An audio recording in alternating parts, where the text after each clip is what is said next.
my CK Chong I don't know the English. My friend transfers 我有第一件事讲，如果你们是你们的 Muslim 的 Bible 先的话，还是我们基督教的 Bible 先？如果有你们的先的话，我们就跟你们一起信 Muslim。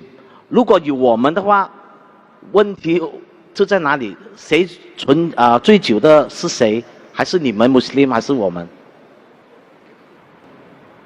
His question is, if Bible come first or Quran come first?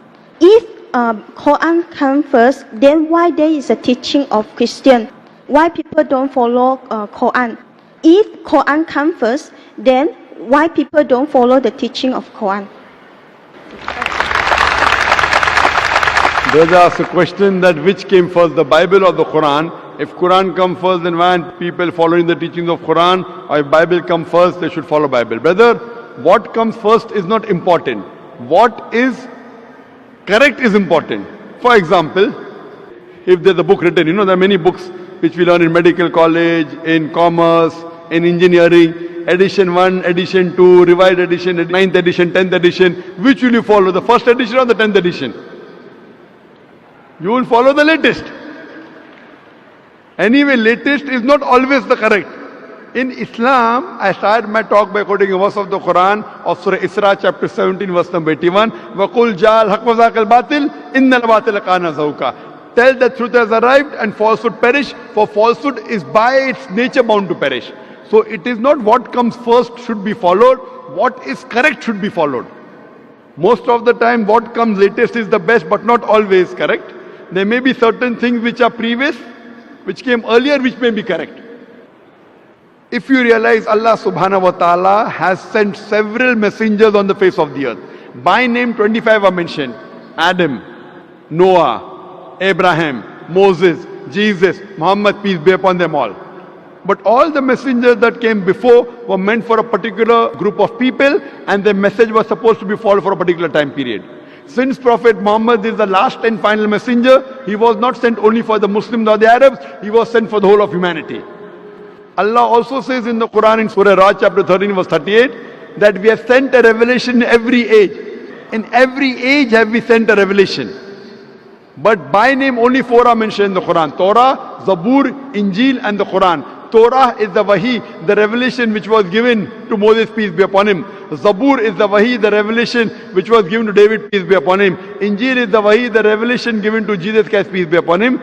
And Quran is the last and final revelation given to the last and final messenger, Prophet Muhammad, peace be upon him.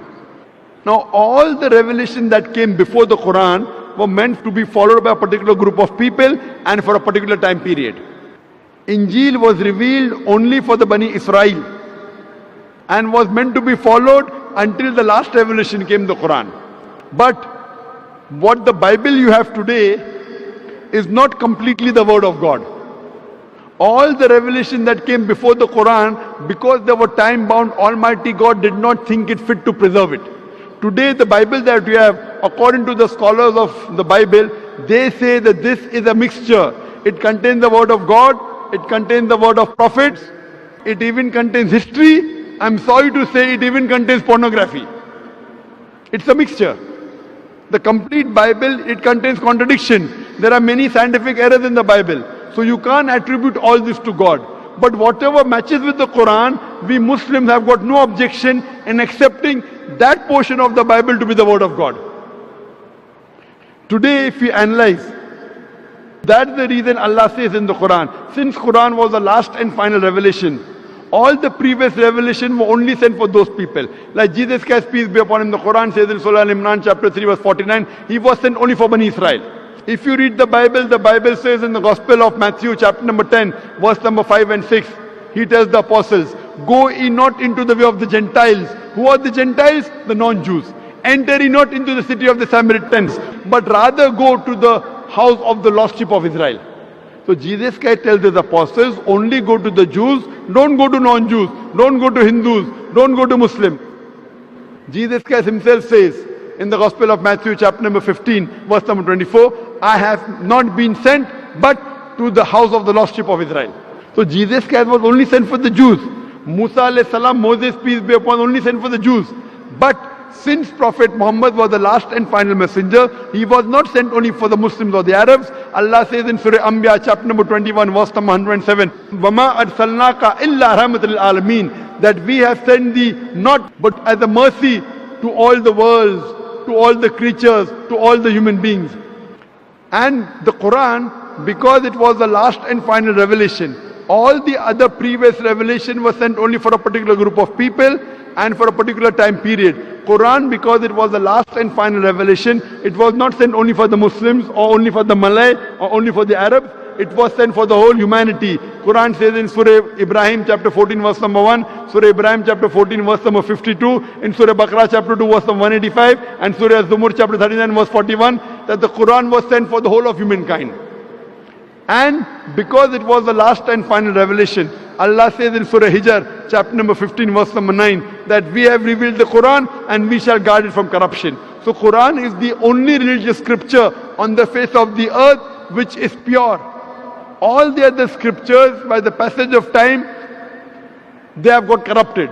And I proved this in my talk day for yesterday in Kuantan. Quran and modern science. If you apply the test of science, all the scriptures will fail except the Quran. Therefore, Quran is the only book which is authentic. And whatever Quran says, even the other scriptures, even after they have changed, the Bible, the other scriptures, yet there is remnants of the basic true message that God is one, He has got no image, He has got no idol. And the last and final messenger in all the scripture, whether it be the Bible, whether the Buddhist scripture, Dhammapad, whether Hindu scripture, Vedas, it says that the last and final messenger is Prophet Muhammad, peace be upon him. So even what my thing is to all the human beings, I say at least agree that one book is 100% the word of God. So Christian would say, I wouldn't mind believing Bible to be the word of God. The Hindu would say, I wouldn't mind believing Veda to be the word of God. The Muslim will say, I wouldn't mind believing Quran to be the word of God. Then I tell, let us agree to follow what is common in all these scriptures. And when we do a comparative study, we come to know that all the religious scriptures say that there is one God. He has got no image, He has got no idol, He has got no parents, He has got no children.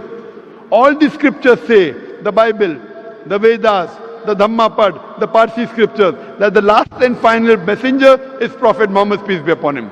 So if we do a comparative study and follow the commonalities, we come to know that we have to believe in one God and the last and final messenger, Prophet Muhammad, peace be upon him. Hope that answers the question.